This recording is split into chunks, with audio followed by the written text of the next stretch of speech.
കർത്താവിൻ്റെ അതിപരിശുദ്ധമായ നാമം വാഴ്ത്തപ്പെടുമാറാകട്ടെ. വിവിധ ഭവനങ്ങളിൽ ഇരുന്നു കൊണ്ട് ദൈവവചനം ശ്രദ്ധിക്കുന്ന എല്ലാ സഹോദരീ സഹോദരന്മാർക്കും കർത്തൃ ശുശ്രൂഷകന്മാർക്കും കർത്താവായ യേശു ക്രിസ്തുവിൻ്റെ നിസ്തുല്യ നാമത്തിൽ എൻ്റെ വിനീതമായ സ്നേഹവന്ദനം. ഇപ്രകാരം ശുശ്രൂഷയ്ക്കായി അവസരമൊരുക്കിയ ബ്രദർ ബിജു കുര്യൻ, പാസ്റ്റർ ജേക്കബ് സാമുവൽ തുടങ്ങിയ ദൈവദാസന്മാരോടുള്ള ഹൃദയാംഗമായ നന്ദി ഞാൻ ഇത്തരുണത്തിൽ അറിയിക്കുന്നു. കഴിഞ്ഞ ആഴ്ചയിൽ നാം വിചിന്തനം ചെയ്തതായ വിഷയത്തെ തുടർന്ന് അതിൻ്റെ രണ്ടാം ഭാഗമാണ് ഇന്ന് ചിന്തിക്കുവാൻ ആഗ്രഹിക്കുന്നത്. ഇസ്രായേൽ എന്ന മധുരഗായകനായ ദാവീദിന്റെ 12ാമത്തെ സങ്കീർത്തനത്തിൽ ഉള്ള പ്രാർത്ഥനയാണ് നാം ചിന്തിച്ചു തുടങ്ങിയത്. യഹോവേ രക്ഷിക്കണമേ, ഭക്തന്മാർ ഇല്ലാതെ പോകുന്നു, വിശ്വസ്തന്മാർ മനുഷ്യപുത്രന്മാരിൽ കുറഞ്ഞിരിക്കുന്നു. അതിൽ ആ വാക്യം ദയവായി ഒന്നുകൂടെ വായിക്കാം. Psalms 12:1, 12:1. യഹോവേ രക്ഷിക്കണമേ, ഭക്തന്മാർ ഇല്ലാതെ പോകുന്നു, വിശ്വസ്തന്മാർ മനുഷ്യപുത്രന്മാരിൽ കുറഞ്ഞിരിക്കുന്നു. ആമേൻ. വിജയകരമായ ക്രിസ്തീയ ജീവിതത്തിന്റെ അടിസ്ഥാന ഘടകമായി ദൈവഭക്തി, വിശ്വസ്തത, ഈ രണ്ട് ഘടകങ്ങളാണ് ഇവിടെ നാം കാണുവാൻ കഴിയുന്നത്. കഴിഞ്ഞ ആഴ്ചയിൽ നാം ചിന്തിച്ചത് ദൈവഭക്തി എന്നുള്ള വിഷയത്തെ കുറിച്ചാണ്. ഭക്തിയോടുള്ള ബന്ധത്തിൽ സമസ്ത ലോകവാസികളെയും 7 ഗ്രൂപ്പായി തരം തിരിക്കാം എന്നായിരുന്നു കഴിഞ്ഞ രാത്രിയിൽ അഥവാ വെള്ളിയാഴ്ച ദിവസം ഇവിടെ വെള്ളിയാഴ്ച വൈകുന്നേര സമയമാണ് ചിന്തിച്ചത്. 1, അഭക്തരുടെ ലോകം. 2, മതഭക്തരുടെ ലോകം. 3, പാരമ്പര്യ ഭക്തരുടെ ലോകം. 4, അമിത ഭക്തരുടെ ലോകം. 5, കപടഭക്തരുടെ ലോകം. ഇതൊന്നും ദൈവസന്നിധിയിൽ പ്രസാദകരമായ ഭക്തിയല്ല. എന്നാൽ 6, ദൈവാരാധനയിലെ ഭക്തി, ആലയത്തിലെ ഭക്തി. 7, പിതാവാം ദൈവത്തിന് മുമ്പിൽ ശുദ്ധവും നിർമ്മലവുമായ ഭക്തി. ഈ 7 ഗ്രൂപ്പുകളായി ഭക്തിയോടുള്ള ബന്ധത്തിൽ ലോക ജനതയെ തരംതിരിക്കാം. അത് യഥാർത്ഥമായി ദൈവഭക്തി എന്നുള്ളത് ലോകത്താലുള്ള കളങ്കം പറ്റാതെ തങ്ങളെ തന്നെ കാത്തുകൊള്ളുന്നതാണ്. 2, അനാഥരെയും വിധവമാരെയും അവരുടെ സങ്കടത്തിൽ ചെന്ന് കാണുന്നതാണ്. 3, നാവിന് കടിഞ്ഞാണിട്ട് സൂക്ഷിക്കുന്നതാണ്. അങ്ങനെയുള്ളവർക്കുള്ള അനുഗ്രഹങ്ങൾ, യഹോവയുടെ സഹിത്വം തന്റെ ഭക്തന്മാർക്കുണ്ടാകും. അവന്റെ നിയമം അവരെ അറിയിക്കും. അവർ തിരഞ്ഞെടുക്കേണ്ട വഴി ദൈവം കാണിച്ചു കൊടുക്കും. ഒടുവിലായി ചിന്തിച്ചത് യഹോവ ഭക്തി ജ്ഞാനത്തിന്റെ ആരംഭമാകുന്നു എന്നാണ്. ഇത്രയും കാര്യങ്ങളാണ് കഴിഞ്ഞ പ്രാവശ്യം ആഴ്ചയിൽ ഈ സമയം നാം ചിന്തിച്ചത്. ഇനി നാം ചിന്തിക്കാൻ പോകുന്നത് വിശ്വസ്തത എന്ന വിഷയമാണ്. ദൈവഭക്തി എന്നുള്ളത് ക്രിസ്തീയ ജീവിതത്തിലും വിശ്വസ്തത എന്നുള്ളത് ക്രിസ്തീയ സേവനത്തിനും ആവശ്യമാണ്. Life and ministry. ജീവിതത്തിൽ ഭക്തി, സേവനത്തിൽ വിശ്വസ്തത. ഭക്തി എന്നുള്ളത് ദൈവത്തോട് ബന്ധപ്പെട്ടതും വിശ്വസ്തത എന്നുള്ളത് ഈ ലോകത്തോട് ബന്ധപ്പെട്ടതുമാണ്. ഭക്തി എന്നുള്ളത് രഹസ്യമായ ജീവിതത്തിലാണ് പ്രാധാന്യം. വിശ്വസ്തത എന്നുള്ളത് പൊതുലോകത്തിൽ പരസ്യമായ ജീവിതത്തിലാണ് പ്രാധാന്യം. ഈ വിഷയം നാം ഗ്രഹിക്കണം. ദൈവ മക്കൾ വിശ്വസ്തരായിരിക്കണം. കാരണം നമ്മുടെ ദൈവം വിശ്വസ്തനായ ദൈവമാണ്. പിതാവിനെ പോലെ ആയിരിക്കുന്നതാണ് മക്കൾക്ക് ഏറ്റവും ഉചിതം. എൻ്റെ മക്കൾ എന്നെ പോലെ ആകുന്നുവെന്ന് കേൾക്കുന്നതാണ് എനിക്ക് സന്തോഷം. ഇതുപോലെ സ്വർഗസ്ഥനായ ദൈവത്തിൽ വിളങ്ങുന്ന സൽഗുണങ്ങളിൽ അതിപ്രധാനമാണ് വിശ്വസ്തത. 1 കൊരിന്ത്യർ 1-ാം 8-9 വാക്യങ്ങൾ വായിക്കാം. നമ്മുടെ കർത്താവായ യേശുക്രിസ്തുവിന്റെ നാളിൽ കുറ്റമില്ലാത്തവരായിരിക്കേണ്ടതിന് അവൻ നിങ്ങളെ അവസാനത്തോളം ഉറപ്പിക്കും. തന്റെ പുത്രനും നമ്മുടെ കർത്താവായ യേശുക്രിസ്തുവിന്റെ കൂട്ടായ്മയിലേക്ക് നിങ്ങളെ വിളിച്ചിരിക്കുന്ന ദൈവം വിശ്വസ്തൻ. ആമേൻ. തന്റെ പുത്രനും നമ്മുടെ കർത്താവായ യേശുക്രിസ്തുവിന്റെ കൂട്ടായ്മയിലേക്ക് നമ്മെ വിളിച്ചിരിക്കുന്ന ദൈവം വിശ്വസ്തൻ. വിളിച്ച ദൈവം വിശ്വസ്തനാണ്. എന്തിനു വേണ്ടിയാണ് ദൈവം നമ്മെ വിളിച്ചത്? അതുകൊണ്ട് നാം ചിന്തിക്കണം. തെസ്സലോനിക്കർക്ക് എഴുതിയ 2-ാം ലേഖനം 2-ാമത്തെ അധ്യായത്തിന്റെ 14-ാം വാക്യം വായിക്കാം. 2 Thessalonians chapter 2 verse 14. നമ്മുടെ കർത്താവായ യേശു ക്രിസ്തുവിന്റെ മഹത്വം പ്രാപിപ്പാനല്ലോ അവൻ ഞങ്ങളെ സുവിശേഷ ഘോഷണത്താൽ നിങ്ങളെ രക്ഷയ്ക്ക് വിളിച്ചത്. നമ്മുടെ കർത്താവായ യേശു ക്രിസ്തുവിന്റെ മഹത്വം പ്രാപിപ്പാനല്ലോ നിങ്ങളെ സുവിശേഷ നിമിത്തമായി രക്ഷയ്ക്ക് വിളിച്ചത്. ദൈവ തേജസ്സിനാൽ അലങ്കരിക്കപ്പെട്ട മനുഷ്യൻ പാപമുഖാന്തരമായ തേജസ് മഹത്വം നഷ്ടപ്പെടുത്തി. ഇനി യേശുക്രിസ്തു മുഖാന്തരം അത് മനുഷ്യന് മടക്കി കൊടുക്കുവാൻ ആഗ്രഹിക്കുന്നു. അങ്ങനെ ആ തേജസ് അഥവാ മഹത്വം മടക്കി കൊടുക്കുവാൻ ദൈവം നമ്മെ വിളിച്ചു. അവന്റെ മഹത്വം പ്രാപിപ്പാനല്ലോ നമ്മെ വിളിച്ചത്. സങ്കീർത്തനക്കാരനെ ആസാഫ് പറയുന്നു 73-ാം സങ്കീർത്തനത്തിൽ, ദൈവമേ നീ എന്നെ വലങ്കൈക്ക് പിടിച്ചിരിക്കുന്നു, നിന്റെ ആലോചനയാൽ നീ എന്നെ നടത്തും, പിന്നത്തേതിൽ മഹത്വത്തിലേക്ക് എന്നെ കൈക്കൊള്ളും. ആകയാൽ സ്വർഗസ്ഥനായി ദൈവം വാക്കുമാറാത്തവനാണ്. ക്രിസ്തുവിന്റെ മഹത്വം പ്രാപിപ്പാനായി ദൈവം നമ്മെ വിളിച്ചു വേർതിരിച്ചു. ഒരിക്കലും തന്റെ വാക്കുകൾക്ക് വ്യത്യാസമില്ല. നിശ്ചയമായും വിളിച്ച ദൈവം വിശ്വസ്തനായി നമ്മെ വഴി നടത്തി ഒടുവിൽ മഹത്വത്തിൽ എത്തിക്കും. രണ്ടാമതായി ദൈവത്തിന്റെ വിശ്വസ്തതയെ കുറിച്ച് നാം വായിക്കുന്നത് എബ്രായ ലേഖനം 10-ാം അധ്യായത്തിന്റെ 23-ാം വാക്യം. Hebrews chapter 10 and verse 23 please. പ്രത്യാശയുടെ സ്വീകാര്യം നാം മുറുകെ പിടിച്ചുകൊള്ളുക, വാഗ്ദത്തം ചെയ്തവൻ വിശ്വസ്തനല്ലോ. വാഗ്ദത്തങ്ങളിൽ അവൻ വിശ്വസ്തനാണ്. നിരവധി ദൈവമക്കളും തങ്ങളുടെ പ്രാർത്ഥന തുടങ്ങുന്നത് വാഗ്ദത്തങ്ങളിൽ വിശ്വസ്തനായ ദൈവമേ എന്ന് പറഞ്ഞുകൊണ്ടാണ്. കാരണം ദൈവത്തിന്റെ വാഗ്ദാനങ്ങൾക്ക് വ്യത്യാസമില്ല. വേറൊരു നിലയിൽ പറഞ്ഞാൽ ദൈവവചനം, തന്റെ വായിൽ നിന്ന് പുറപ്പെട്ട വചനം ഒന്നും നിഷ്ഫലമായി പോവുകയില്ല. അത് സ്വർഗത്തിൽ എന്നേക്ക് സ്ഥിരമായിരിക്കുന്നതാണ്. ആകാശം മാറും, ഭൂമി മാറും, എന്റെ വായിലെ വചനങ്ങളിൽ ഒരു വള്ളിയോ പുള്ളിയോ മാറ്റപ്പെടുകയില്ല എന്നാണ് കർത്താവ് പറഞ്ഞത്. ആദിയിൽ വചനമുണ്ടായിരുന്നു, വചനം ദൈവത്തോടു കൂടെ ആയിരുന്നു, വചനം ദൈവമായിരുന്നു. ദൈവവചനം വ്യക്തിത്വമായി ജഡമെടുത്തു വന്നതാണ് നമ്മുടെ കർത്താവായ യേശു ക്രിസ്തു. ദൈവിക വാഗ്ദത്തങ്ങൾ ദൈവവചനത്തിന് മാറ്റമില്ല. വാനവും ഭൂമിയും മാറിയാലും മാറ്റപ്പെടാത്ത ദൈവവചനം. 138-ാം സങ്കീർത്തനത്തിന്റെ 2-ാം വാക്യത്തിൽ നാം വായിക്കുന്നുണ്ട്, ഹോവേ നിന്റെ വാഗ്ദാനം നിന്റെ നാമത്തിന് മീതെ ഒക്കെ നീ മഹിമപ്പെടുത്തിയിരിക്കുന്നു. ഇംഗ്ലീഷിൽ, you have magnified your word above all your names. ഈ ലോകത്തിലുള്ള സകല നാമത്തിലും മേലായ നാമം യേശുക്രിസ്തുവിന്റെ നാമമാണ്. യേശുക്രിസ്തുവിന്റെ നാമത്തിന് മീതെ എന്തെങ്കിലും ഉണ്ടോ? ഉണ്ടെങ്കിൽ അത് പിതാവായ ദൈവമാണെന്ന് വിചാരിച്ചുകൊള്ളൂ. എന്നെ അയച്ച പിതാവ് എന്നിലും വലിയവനെ ഇരിക്കുന്നു. ഏത് സ്ത്രീയുടെയും തല പുരുഷൻ, പുരുഷന്റെ തല ക്രിസ്തു, ക്രിസ്തുവിന്റെ തല ദൈവമെന്ന് വായിക്കുന്നു. അങ്ങനെ പിതാവാം ദൈവത്തിന്റെ നാമമാണെന്ന് കരുതുക. ഇനി ആ പിതാവാം ദൈവത്തിന്റെ നാമത്തിന് മീതെ വല്ലതുമുണ്ടോ? അവിടെയാണ് ചോദ്യം. ഉണ്ടെങ്കിൽ ഒരു കാര്യമുണ്ട്.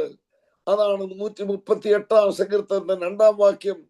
നിന്റെ വചനത്തെ, വാഗ്ദാനത്തെ നീ നിന്റെ നാമത്തിന് മീതെ മഹത്വപ്പെടുത്തിയിരിക്കുന്നു. പറഞ്ഞാൽ ദൈവം തന്റെ വചനത്തെ ഉയർത്തിയിരിക്കുന്നു തന്റെ നാമത്തിന് മീതെ. അത്ര ശക്തമാണ് ദൈവത്തിന്റെ വാഗ്ദത്തങ്ങൾ. വാഗ്ദത്തം ചെയ്തവൻ വിശ്വസ്തനാകുന്നു. ദൈവത്തിന് സ്തോത്രം. അപ്പോൾ വിളിച്ച ദൈവം വിശ്വസ്തൻ, മഹത്വത്തിൽ നമ്മളെ എത്തിക്കും. 2, വാഗ്ദത്തം ചെയ്ത ദൈവം വിശ്വസ്തൻ. വാനവും ഭൂമിയും പോയാലും ആ വാഗ്ദത്തങ്ങൾക്ക് അതേ വ്യത്യാസം വരില്ല. അത് നമുക്കൊരു സന്തോഷമാണ്. എന്നാൽ ഒരു അപകടം കൂടി അതിന് പിൻപിലുണ്ട്. ഇത് ദൈവമക്കൾ പലരും ഗ്രഹിച്ചിട്ടില്ല. ചില കണ്ടീഷൻസ് ഉണ്ട്. അതെന്താണെന്ന് തിമോത്തിയോസിന്റെ 2-ാം ലേഖനം തുറന്ന് വായിക്കാം. 2 തിമോത്തിയോസ് 2-ാം അധ്യായം 11, 12, 13 വാക്യങ്ങൾ. 2 Timothy chapter 2 beginning from verse 11. നാം അവനോടുകൂടെ മരിച്ചു എങ്കിൽ കൂടെ ജീവിക്കും, സഹിക്കുന്നു എങ്കിൽ കൂടെ വാഴും. നാം തള്ളിപ്പറയുമെങ്കിൽ അവൻ നമ്മയും തള്ളിപ്പറയും. നാം അവിശ്വസ്തരായി തീർന്നാലും അവൻ വിശ്വസ്തനായി പാർക്കുന്നു. തന്റെ സ്വഭാവം ത്യജിപ്പാൻ അവന് കഴിയുകയില്ലല്ലോ. ഈ വചനം വിശ്വാസയോഗ്യമാണ്. ദൈവത്തിന്റെ വിശ്വസ്തത മനസ്സിലാക്കിയോ? നാം അവിശ്വസ്തരായി പാർത്താലും ദൈവം വിശ്വസ്തനായി പാർക്കുന്നു. ഇത് ശരിക്കും മനസ്സിലാകാത്ത ചില ആളുകൾ വൃഥാ സന്തോഷിക്കാറുണ്ട്. നമ്മൾ എന്തോ തെറ്റ് ചെയ്താലും, എത്ര അവിശ്വസ്തരായാലും നമ്മുടെ ദൈവം വിശ്വസ്തനല്ലേ, നമ്മളെ സ്വർഗത്തിൽ എത്തിക്കും? നോ, അതല്ല അതിന്റെ അർത്ഥം. ആ വാക്യം ആദ്യോടന്തം ശരിയായി വായിക്കണം. എങ്കിൽ എങ്കിൽ എങ്കിൽ എന്ന് 3 പ്രാവശ്യം എഴുതിയിരിക്കുന്നു. നാം ക്രിസ്തുവിനോട് മരിച്ചു എങ്കിൽ നാം ജീവിക്കും. 2, സഹിക്കുന്നു എങ്കിൽ കൂടെ വാഴും. 3, നാം തള്ളിപ്പറയുമെങ്കിൽ അവൻ നമ്മളെ തള്ളിപ്പറയും. ശ്രദ്ധിക്കുക. അപ്പോൾ പാപസംബന്ധമായി മരിക്കുക, പഴയ പാപപ്രകൃതിക്ക് പൂർണ്ണമായി മരിച്ചൊരു പുതിയ ജീവിതം ലഭിക്കണം എങ്കിൽ മാത്രമേ നമുക്ക് ജീവൻ പ്രാപിക്കുവാൻ കഴിയുകയുള്ളൂ. 2, കഷ്ടതകൾ സഹിക്കാൻ നാം സന്നദ്ധരാകണം. സഹിക്കുന്നു എങ്കിൽ കൂടെ വാഴും. വെളിപ്പാട് 3:20 ഞാൻ വാതിൽക്കൽ നിന്ന് മുട്ടുന്നു, ആരെങ്കിലും ഒരു ശബ്ദം കേട്ട് വാതിൽ തുറന്നാൽ ഞാൻ അവനോടും അവൻ എന്നോടും കൂടി അത്താഴം കഴിക്കുമെന്ന് എഴുതിയിട്ടുണ്ട്. അതിന്റെ അർത്ഥം എന്തുവാ? സ്വർഗത്തിലെ കർത്താവ് നമ്മളെ വാതിൽക്കൽ മുട്ടുന്നു, വാതിൽ തുറന്നു കൊടുത്താൽ കർത്താവ് വരും, അത്താഴം കഴിക്കും. തിരുവെഴുത്തിന്റെ ഒരു ഭാഗം മാത്രം വായിച്ചാൽ പോരാ. യഹോവയുടെ പുസ്തകത്തിൽ അന്വേഷിച്ചു വായിച്ചു നോക്കണം. അവയിൽ ഒന്നും കാണാതിരിക്കയില്ല, ഒന്നിന് ഇണയില്ലാതിരിക്കുകയുമില്ല. ഇണവാക്യങ്ങളുടെ സഹായത്തോടുകൂടെ വേണം ദൈവവചനം പഠിക്കുവാൻ. യോഹന്നാൻ 14 നാം വായിക്കുന്നു, നല്ലൊരു വാഗ്ദത്തം, നിങ്ങളുടെ ഹൃദയം കലങ്ങി പോകരുത്, ദൈവത്തിൽ വിശ്വസിപ്പീൻ, എന്നിലും വിശ്വസിപ്പീൻ, എന്റെ പിതാവിന്റെ ഭവനത്തിൽ അനേകം വാസസ്ഥലങ്ങളുണ്ട്, അല്ലെങ്കിൽ ഞാൻ നിങ്ങളോട് പറയുമായിരുന്നു, ഞാൻ നിങ്ങൾക്ക് സ്ഥലമൊരുക്കുവാൻ പോകുന്നു, ഞാൻ പോയി സ്ഥലമൊരുക്കിയാൽ ഞാൻ പിന്നെയും വന്ന് നിങ്ങളെ എന്റെ അടുക്കൽ ചേർത്തുകൊള്ളും. അപ്പോൾ അവിടുത്തെ കണ്ടീഷൻ ദൈവത്തിൽ വിശ്വസിക്കുക, കർത്താവായി വിശ്വസിക്കുക, കർത്താവിനോട് വാഴും. ആദ്യം നാം കേട്ടതായ കണ്ടീഷൻ വാതിൽ തുറക്കുക, കർത്താവ് നമുക്ക് ഒരുമിച്ച് അത്താഴം കഴിക്കാം, വാഴും. എന്നാൽ ഇവിടുത്തെ കണ്ടീഷൻ 3 എങ്കിലാണ്. വെറും ഹൃദയം വാതിൽ തുറന്നാൽ മാത്രം പോരാ, ദൈവത്തിൽ വിശ്വസിച്ച് ക്രിസ്തുവിലും വിശ്വസിച്ചാൽ മാത്രം പോരാ, പാപസംബന്ധമായി മരിച്ച് ക്രിസ്തുവിനോടൊപ്പം ജീവിക്കണം. അടുത്തത് ദൈവസന്നിധിയിൽ സഹനശക്തി ഉള്ളവരായിരിക്കണം, സഹിക്കുന്നുവെങ്കിലും കൂടെ വാഴൂ. അടുത്തത് നാം തള്ളിപ്പറഞ്ഞാൽ അവൻ നമ്മളെ തള്ളിപ്പറയും. അവിടെയാണ് ദൈവത്തിന്റെ വിശ്വസ്തത. അപ്പോൾ കർത്താവിനോടുള്ള ഭക്തി മുറുകെ പിടിച്ചുകൊണ്ട് നിന്നെങ്കിൽ മാത്രമേ നമുക്ക് അവന്റെ കൂടെ വാഴുവാൻ കഴിയുകയുള്ളൂ. അവനെ തള്ളിപ്പറഞ്ഞാൽ അവൻ നമ്മളെയും തള്ളിപ്പറയും. അക്കാര്യത്തിൽ കർത്താവ് വിശ്വസ്തനാണ്. ചുരുക്കി പറഞ്ഞാൽ അതിനർത്ഥം നാം എടുക്കേണ്ടത് നാം എങ്ങനെ ജീവിച്ചാലും സ്വർഗത്തിൽ പോകുമെന്നുള്ളതല്ല. നാം വഴി വിട്ടുപോയാൽ, ക്രിസ്തുവിനെ നിഷേധിച്ചാൽ, തള്ളിപ്പറയുന്നെങ്കിൽ അവന്റെ വിശ്വസ്തത പ്രകാരം നമ്മളെയും അവൻ തള്ളിപ്പറയും. തന്റെ സ്വഭാവം ത്യജിപ്പാൻ ദൈവത്തിന് കഴിയുകയില്ല. കർത്താവിന്റെ വഴിയിൽ വന്ന ശേഷം വഴി വിട്ടുപോയി എങ്കിൽ നിത്യ നരകം തന്നെയാണ്, അവിടേക്ക് തള്ളിയിട്ടേ മതിയാകുള്ളൂ. അങ്ങനെ തന്റെ വാഗ്ദത്തം നിവർത്തിക്കുന്നതിൽ ദൈവം വിശ്വസ്തനാണ്. എന്ന് പറഞ്ഞാൽ തള്ളിപ്പറയുന്നവനെ തള്ളിക്കളയുവാൻ ദൈവം വിശ്വസ്തനാണ്. ആ വിഷയത്തിലാണ് നാം എടുക്കേണ്ടത്. അല്ല, നമ്മൾ എങ്ങനെ ജീവിച്ചാലും ദൈവം വിശ്വസ്തനല്ലേ, അതുകൊണ്ട് നമ്മൾ സ്വർഗത്തിൽ കൊണ്ടുപോകുമെന്നല്ല. കണ്ടീഷണൽ. എങ്കിൽ സഹിക്കുന്നു എങ്കിൽ കൂടെ വാഴും, മരിച്ചു എങ്കിൽ കൂടെ ജീവിക്കും, തള്ളിപ്പറയുമെങ്കിൽ അവൻ തള്ളിപ്പറയും. ഈ കണ്ടീഷൻ നാം എല്ലാവരും ഓർത്തിരിക്കേണ്ടതാണ്. കർത്താവിന്റെ വലിയ നാമം വാഴ്ത്തപ്പെടുമാറാകട്ടെ. അപ്പോൾ വിളിച്ച ദൈവം വിശ്വസ്തൻ, തന്റെ ഭാഗത്തും തെറ്റുണ്ടാകുകയില്ല. 2, വാഗ്ദത്തം ചെയ്ത ദൈവം വിശ്വസ്തൻ, തന്റെ വാഗ്ദാനങ്ങൾക്ക് മാറ്റമില്ല. 3, തള്ളിപ്പറയുമെങ്കിൽ അവൻ തള്ളിപ്പറയുന്ന കാര്യത്തിൽ വിശ്വസ്തൻ തന്നെയാണ്, ഒരു വ്യത്യാസം ഉണ്ടാവുകയില്ല. തന്റെ പുത്രനായ യേശുവിനെ കുറിച്ച് നാം വായിക്കുന്നു. എബ്രായ ലേഖനം 3-ാം അധ്യായത്തിന്റെ 2-ാമത്തെ വാക്യം വായിക്കാം. മോശ ദൈവഭവനത്തിലൊക്കെയും വിശ്വസ്തനായിരുന്നത് പോലെ യേശുവും തന്നെ നിയമിച്ചാക്കിയവന് വിശ്വസ്തനാകുന്നു. ദൈവപുത്രനായ യേശു ക്രിസ്തു ലോകത്തിലായിരുന്ന കാലത്ത് വിശ്വസ്തയോടുകൂടെ ജീവിച്ചു. മോശ ദൈവഭവനത്തിലൊക്കെയും വിശ്വസ്തനായിരുന്നത് പോലെ ക്രിസ്തുവും തന്നെ നിയമിച്ചാക്കിയവൻ വിശ്വസ്തനായിരുന്നു. കർത്താവ് പറഞ്ഞു, ലോകത്തിൽ എന്റെ പിതാവ് എന്നെ അയച്ചിരിക്കുന്നു, ഞാൻ ഇന്നത് സംസാരിക്കണമെന്നും ഇന്നത് പറയണമെന്നും എന്റെ പിതാവ് എനിക്ക് കൽപ്പന തന്നിരിക്കുന്നു. സ്വർഗത്തിൽ ഞാൻ കണ്ടതും കേട്ടതുമാണ് പ്രസ്താവിച്ചിരിക്കുന്നത്. ആകാശവും ഭൂമിയും മാറിയാലും എന്റെ വചനത്തിന് വ്യത്യാസമുണ്ടാവുകയില്ല. നോക്കണം, പിതാവ് എന്നിൽ വസിച്ചുകൊണ്ട് സംസാരിക്കുന്നു.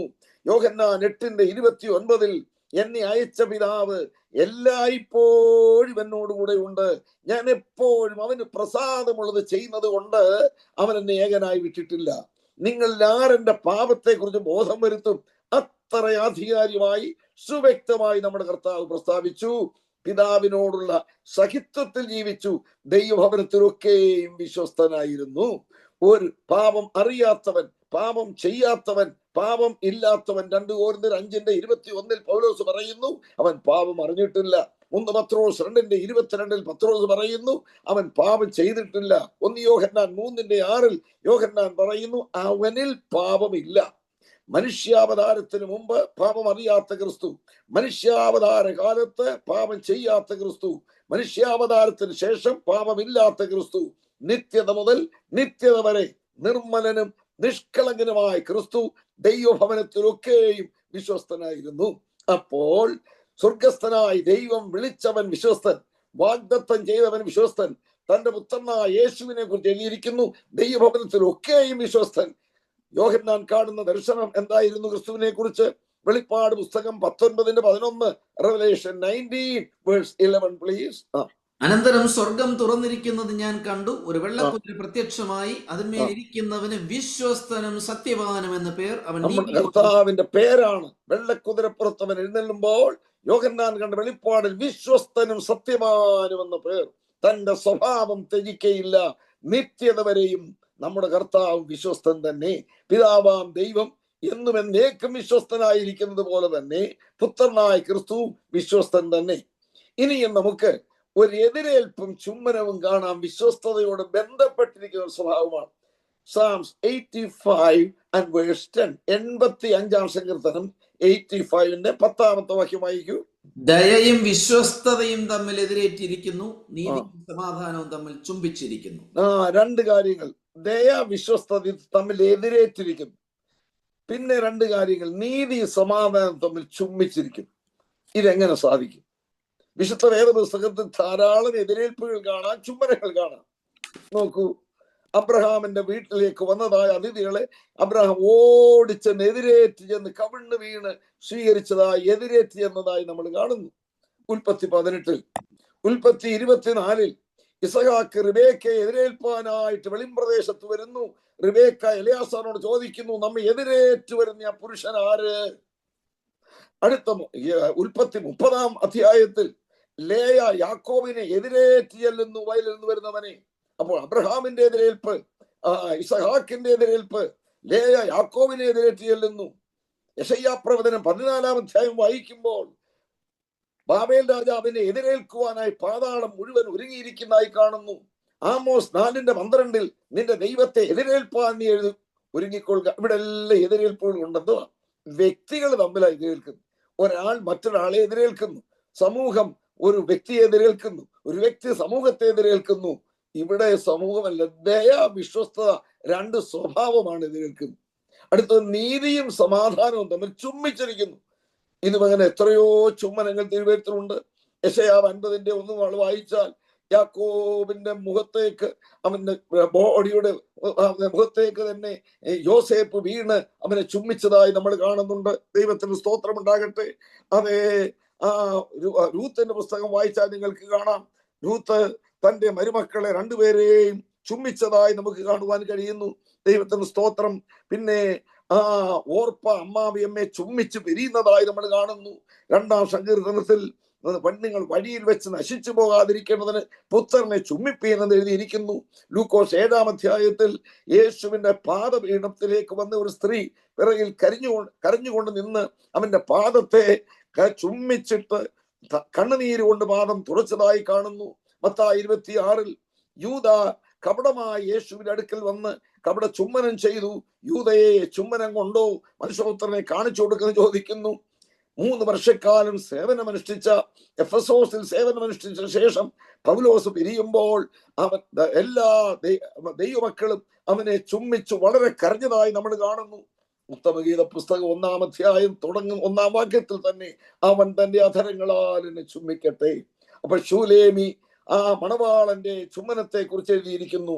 അനേക ചുംബനങ്ങൾ തിരുവെഴുത്തിൽ നമ്മൾ കാണുന്നു. ഇങ്ങനെയൊക്കെയും അതെ, മുടിയൻ പുത്രൻ മടങ്ങി വരുമ്പോൾ അപ്പൻ ഓടിച്ചെന്നവനെ ചുംബിക്കുന്നു. ഇങ്ങനെ എത്രയോ ചുംബനങ്ങൾ. ഇത് വ്യക്തികൾ തമ്മിലല്ലേ, സമൂഹമായിട്ടും വ്യക്തികൾ, ഒരു വ്യക്തി മറ്റൊരു വ്യക്തിയെ സ്നേഹ ചുംബനം ചെയ്യുന്നു, വിശുദ്ധ ചുംബനം ചെയ്യുന്നു. ഇവിടെ ഇതല്ല, വ്യക്തിയല്ല, നീതിയും സമാധാനവും കൂടെ ചുംബിച്ചിരിക്കുന്നു. അപ്പോൾ വ്യക്തികൾ തമ്മിലുള്ള എതിരേൽപ്പും വ്യക്തികൾ തമ്മിലുള്ള ചുംബനവും സർവ്വസാധാരണയാണ് വിശുദ്ധ തിരുവെഴുത്തുകളിൽ. എന്നാൽ ദിവ്യത്വമായ 4 സ്വഭാവങ്ങൾ തമ്മിൽ എങ്ങനെ ചുംബിക്കാൻ കഴിയും? ദയ വന്ന് വിശ്വസ്തതയെ എതിരേൽക്കുക, നീതി വന്ന് സമാധാനത്തെ ചുംബിക്കുക. നീതിയും സമാധാനം കൂടെ ചുംബനം ചെയ്യുന്നു. ഇത് 2 വ്യക്തികളല്ല, 2 സ്വഭാവങ്ങളാണ്. ദയയും വിശ്വസ്തതയും തമ്മിൽ എതിരേറ്റിരിക്കുന്നു. ഇത് 2 വ്യക്തികളല്ല, സ്വഭാവങ്ങളാണ്. പ്രിയപ്പെട്ടവരെ, ഇത് ആഴമായി ചിന്തിക്കേണ്ടതായിട്ടുണ്ട്. അത്യുന്നതനായ ദൈവത്തിൽ അന്തർലീനമായിരിക്കുന്ന 4 പ്രത്യേക സ്വഭാവങ്ങളാണ്. ഇത് ഒരുപോലെയല്ല, 2 വ്യത്യസ്ത പ്രകൃതിയാണ്. ദൈവനീതി എന്ന് പറയുന്നത് എന്തുവാണ്?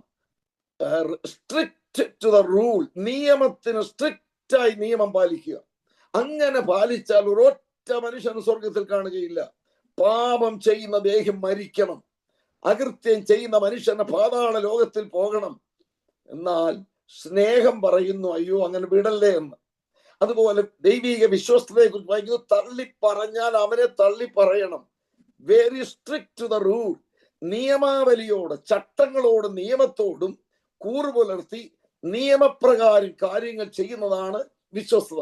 എന്നാൽ ദയ സഹതാപമാണ്, കരുണയാണ്, വിട്ടുവീഴ്ചയാണ്.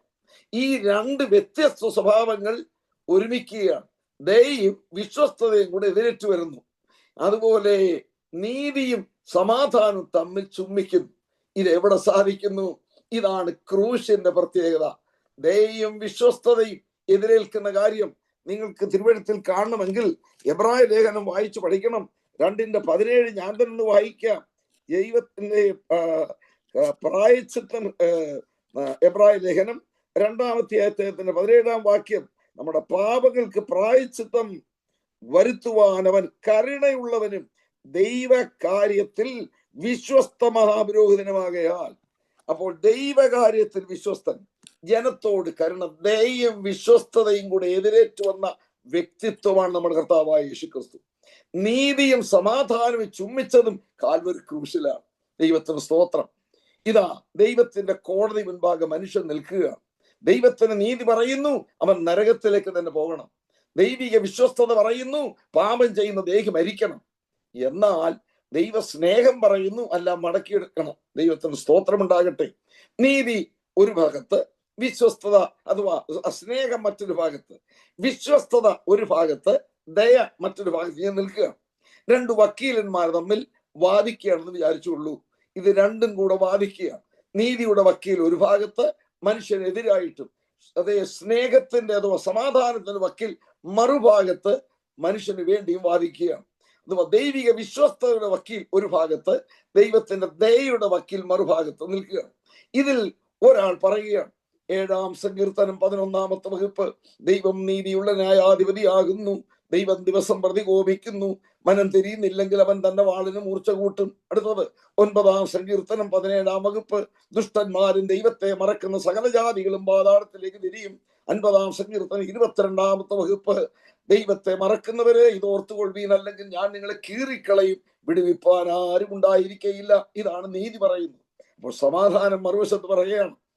34-ാം സങ്കീർത്തനത്തിന് 18-ാം വാക്യം, ഹൃദയം നുറുങ്ങിയവർക്ക് യഹോവ സമീപസ്ഥൻ, മനസ്സ് തകർന്നവരെ അവൻ രക്ഷിക്കുന്നു. 51-ാം സങ്കീർത്തനം 17-ാം വകുപ്പ്, ദൈവത്തിന്റെ ഹനനയാഗങ്ങൾ തകർന്നിരിക്കുന്ന മനസ്സ്, തകർന്നു നുറുങ്ങിയിരിക്കുന്ന ഹൃദയത്തെ ദൈവമേ നീ നിരസിക്കയില്ല. 130-ാം സങ്കീർത്തനം 1, 2, 3 വകുപ്പുകൾ, ഹോവേ ആഴത്തിൽ ഞാൻ നിന്നോട് നിലവിളിക്കുന്നു, നീ അകൃത്യങ്ങളെ ഓർമ്മ വെച്ചാൽ കർത്താവേ ആര് നിലനിൽക്കും? എങ്കിൽ നിന്നെ ഭയപ്പെടുവാൻ നിന്റെ പക്കൽ വിമോചനമുണ്ട്. നോക്കുക, നീതി എത്ര ശക്തമായി മനുഷ്യനെതിരായി പറയുന്നുവോ, ദൈവത്തിന്റെ സ്നേഹം അഥവാ സമാധാനം പറയുന്നു, അങ്ങനെ വിടാൻ പാടില്ല, മനുഷ്യനെ പരിഗണിച്ച് മതിയാകൂ. വീണ്ടും ദൈവിക വിശ്വസ്തത ഒരു വശത്തുകൊണ്ട് പറയുകയാണ്.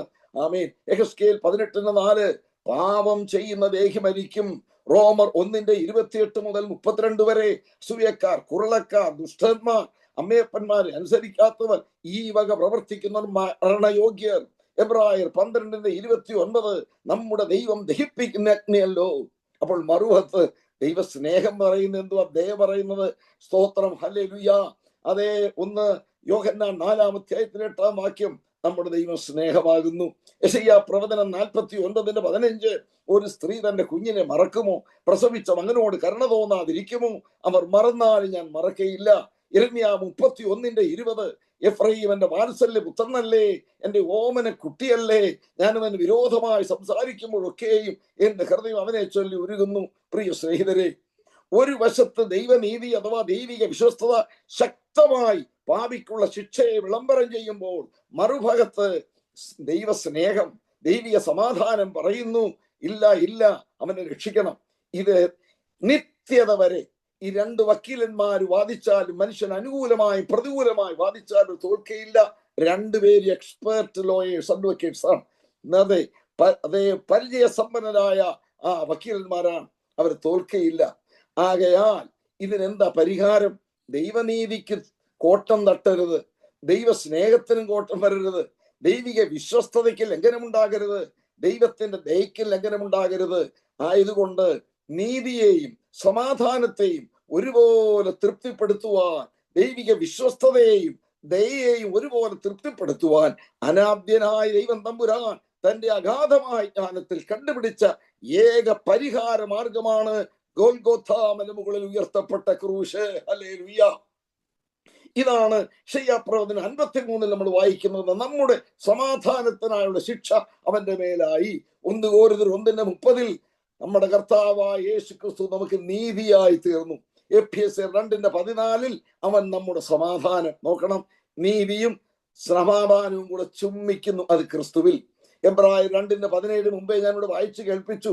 ദൈവകാര്യത്തിൽ അവൻ വിശ്വസ്തനായിരുന്നു, മനുഷ്യരോടുള്ള ബന്ധത്തിൽ കരുണയുള്ളവൻ, ദയയും വിശ്വസ്തയും തമ്മിൽ എതിരേറ്റിരിക്കുന്നു. ഇങ്ങനെ എതിരേൽപ്പും ചുമ്മനവും കാൽവരി ക്രൂശിൽ നടക്കുന്നത് കൊണ്ട് അവിടെയാണ് ദൈവമക്കളും അതുപോലെ ദയയുള്ളവരും വിശ്വസ്തതയുള്ളവരുമായിരിക്കണം. ദയയും വിശ്വസ്തതയും നീതിയും സമാധാനവും തമ്മിൽ ചുംബിക്കുന്ന ഒരു ക്രിസ്തീയ ജീവിതമാണ് വിജയകരമായ ക്രിസ്തീയ ജീവിതം. നിങ്ങളുടെ വിശ്വസ്തതയാണല്ലോ നമ്മുടെ പ്രധാനമായ വിഷയം. കൊലോസ്യ ലേഖനം, അതിന്റെ ഗലാത്യ ലേഖനം 5-ാം അധ്യായത്തിന്റെ 22-23 വാക്യങ്ങൾ വായിച്ചേ. പരിശുദ്ധാത്മാവിന്റെ സൽഫലങ്ങളിൽ ഒന്നാണത്. വായിച്ചാണ്.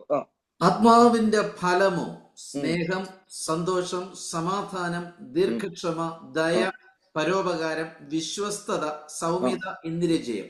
സുവിവിധമായ ഫലങ്ങളെ കുറിച്ച് പറയുമ്പോൾ പരിശുദ്ധാത്മാവ് ഒരു വ്യക്തിയിൽ ഉണ്ടെന്നുള്ളതിന്റെ ഫലമാണ് വിശ്വസ്തത.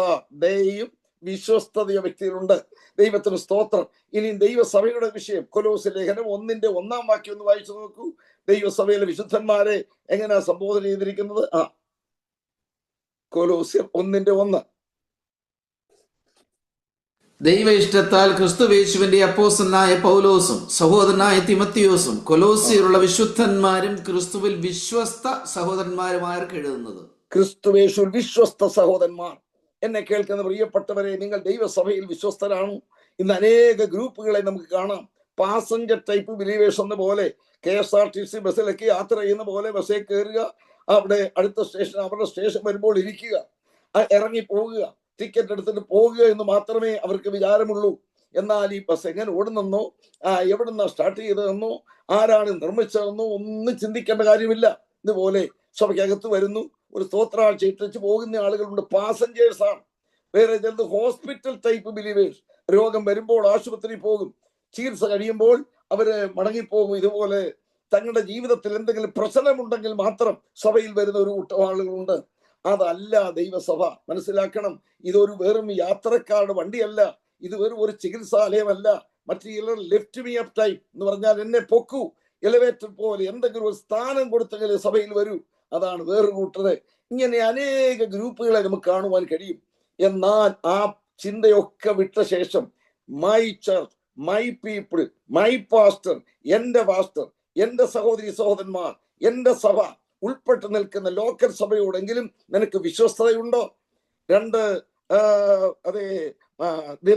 ദിനവൃത്താന്തങ്ങളുടെ 2-ാം പുസ്തകത്തിൽ 31-ാം അധ്യായം അതിന്റെ 12-ാം വാക്യം ഒന്ന് വായിച്ചു നോക്കിയ. 2 ദിനവൃത്താന്തങ്ങൾ 31:12 വാക്യം. അങ്ങനെ അവർ ഒരുക്കിയ ശേഷം വഴിപാടുകളും നിവേദിത വസ്തുക്കളും വിശ്വസ്തയോടെ അകത്ത് കൊണ്ടുവന്നു. വിശ്വസ്തയോടുകൂടി തങ്ങളുടെ ദശാംശങ്ങൾ, ദൈവം കൊടുത്ത ഭൗതിക വരുമാനം, അത് ദൈവനാമത്തിന് മഹത്വത്തിനായി കൊടുക്കുമ്പോൾ വിശ്വസ്തത, നിവേദിത വസ്തുക്കൾ ദൈവസഭയ്ക്ക് അഥവാ ദൈവനാമത്തിന് മഹത്വത്തിനായി നിന്റെ ഭൗതിക നന്മയിൽ നിന്നും നീ വേർതിരിച്ചു കൊടുക്കേണ്ടതാണ്. വിശ്വസ്തയോടെ അവർ അകത്ത് കൊണ്ടുവന്നു. കർത്താവ് തന്ന ഭൗതിക നന്മകൾ നിനക്ക് ഇഷ്ടപ്രകാരം ഉപയോഗിക്കേണ്ടതല്ല. സന്തോഷത്തോടെ കൊടുക്കുന്നവനെ ദൈവം സ്നേഹിക്കുന്നു നമ്മൾ വായിക്കുന്നു. ദൈവത്തിന് സ്തോത്രം. ഇനി യോഹന്നാന്റെ 3-ാം ലേഖനം 3 യോഹന്നാൻ അതിന്റെ 5-ാമത്തെ വാക്യം എന്ന് വായിച്ച യോഹന്നാന്റെ 3-ാമത്തെ ലേഖനം അതിന്റെ 5-ാമത്തെ വാക്യം. പ്രിയനെ, നീ സഹോദരന്മാർക്കും വിശേഷാൽ അതിഥികൾക്കും വേണ്ടി അധ്വാനിക്കുന്നതിലൊക്കെയും വിശ്വസ്തത കാണിക്കുന്നു. നീ അധ്വാനിക്കുന്നതിലൊക്കെയും വിശ്വസ്തത കാണിക്കുന്നു. കർത്താവിന് സ്തോത്രം. മറ്റുള്ളവർക്ക് നമ്മുടെ നന്മകൾ ഷെയർ ചെയ്യുവാൻ നമ്മൾ വായിക്കുന്നുണ്ട് വിശുദ്ധ തിരുവെഴുത്തുകളിൽ. അതിഥി സൽക്കാരം മറക്കരുത്. അതിനാൽ ചില ദൈവദൂതന്മാരെ സൽക്കരിച്ചിട്ടുണ്ടല്ലോ. ദൈവത്തിന് സ്തോത്രം. എനിക്കുള്ളതെല്ലാം എന്റേത് തന്നെ, നിനക്കുള്ള വല്ലതും ഉണ്ടെങ്കിൽ നിന്റേതൊന്നും എനിക്കും വേണ്ട, എന്റേതൊന്നും നിനക്കും വേണ്ട എന്ന് കഴിഞ്ഞ പ്രാവശ്യം ഞാൻ പ്രസ്താവിച്ചതുപോലെ ഉള്ള ഒരു മനോഭാവമല്ല. നമുക്ക് ദൈവം തന്ന ഭൗതിക നന്മകൾ മറ്റുള്ളവരുടെ നന്മയ്ക്കായിട്ട് കൂടി ഉപയോഗിക്കണം. അതിഥി സൽക്കാരത്തിൽ വിശ്വസ്തത. ദൈവത്തിന് സ്തോത്രം ഉണ്ടാകട്ടെ. ഗൃഹവിചാരകന്മാരെ കുറിച്ച് നമ്മൾ വായിക്കുന്നു 1 കോരിന്ത്യർ 4-ാമത്തെ അധ്യായത്തിൽ അതിന്റെ 1-2 വാക്യങ്ങൾ വായിച്ചാട്ട് ഗൃഹവിചാരകന്മാരായി ദൈവമാക്കിയിരിക്കുന്ന ശുശ്രൂഷകന്മാരെ കുറിച്ച് 1 കോരിന്ത്യർ 4:1-2. ഞങ്ങളെ ക്രിസ്തുവിന്റെ ശുശ്രൂഷക്കാരും ദൈവമർമ്മങ്ങളുടെ ഗ്രഹവിചാരകന്മാരും എന്നിങ്ങനെ ഓരോരുത്തരും എണ്ണിക്കൊള്ളട്ടെ. ഗ്രഹവിചാരകന്മാരിൽ അന്വേഷിക്കുന്നതോ അവർ വിശ്വസ്തരായിരിക്കണമെന്ന്. ദൈവത്തിന്റെ ഗ്രഹവിചാരകന്മാർ കൊലോസ്യ ലേഖനത്തിൽ 1:8 എപ്പഫ്രോസിനെ കുറിച്ച് എഴുതിയിരിക്കുന്നു. നിങ്ങൾക്ക് വേണ്ടി അവൻ ക്രിസ്തുവിന്റെ വിശ്വസ്ത ശുശ്രൂഷകനായിരുന്നു. വിശ്വസ്ത ശുശ്രൂഷകൻ കൊലോസ്യയിൽ ശുശ്രൂഷിച്ചപ്പോൾ അവിടുത്തെ വിശ്വാസികൾ വിശ്വസ്തരായി. യഥാ രാജ തഥാ പ്രജ, യഥാ മാത തഥാ പുത്രി.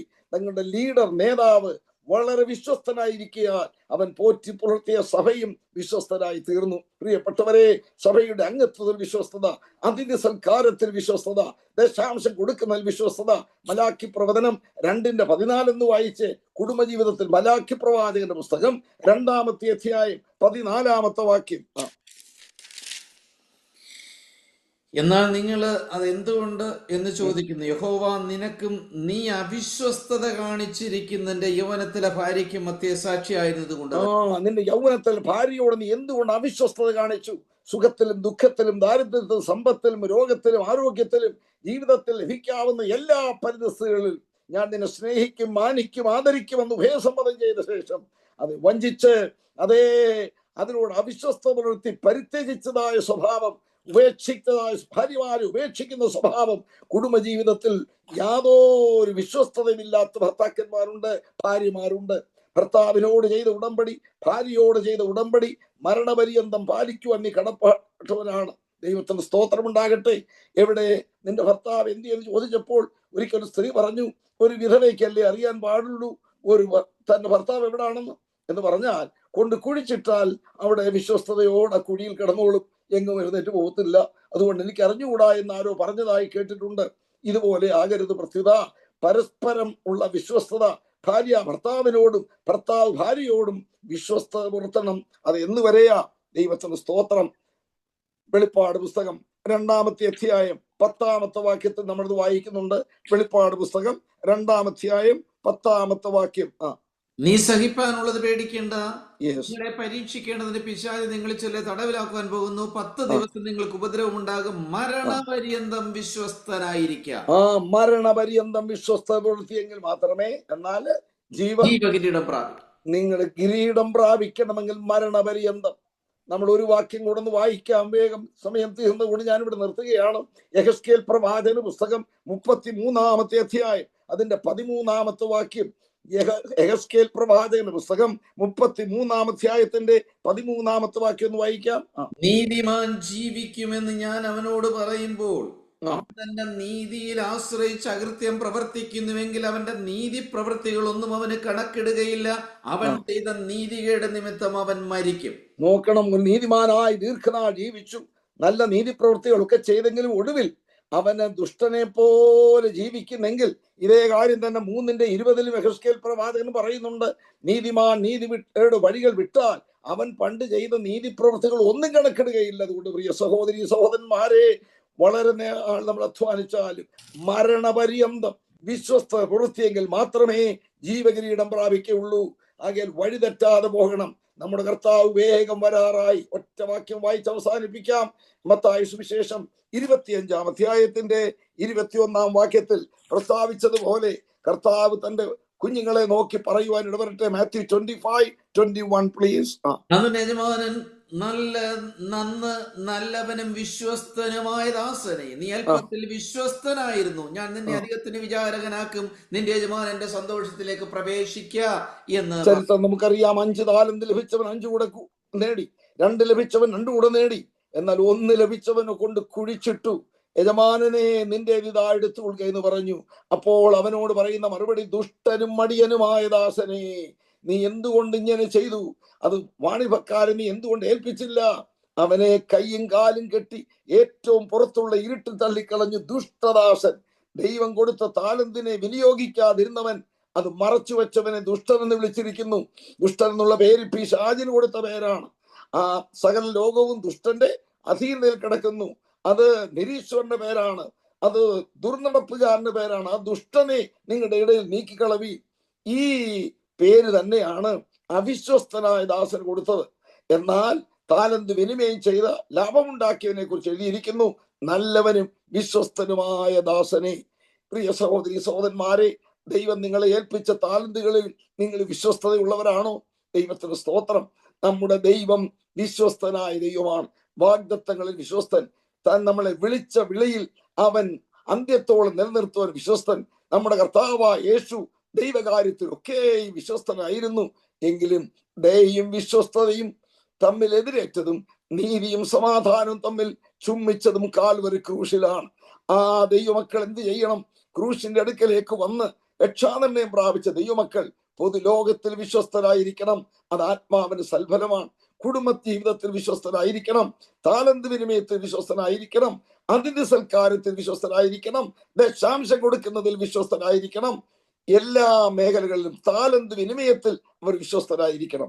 അങ്ങനെ വിശ്വസ്തയോടെ നിൽക്കുന്നുവെങ്കിൽ, നല്ലവനും വിശ്വസ്തനുമായ ദാസനെ, നീ അല്പത്തിൽ വിശ്വസ്തനായിരുന്നു, അധികത്തിന് ഞാൻ വിചാരകനാക്കും.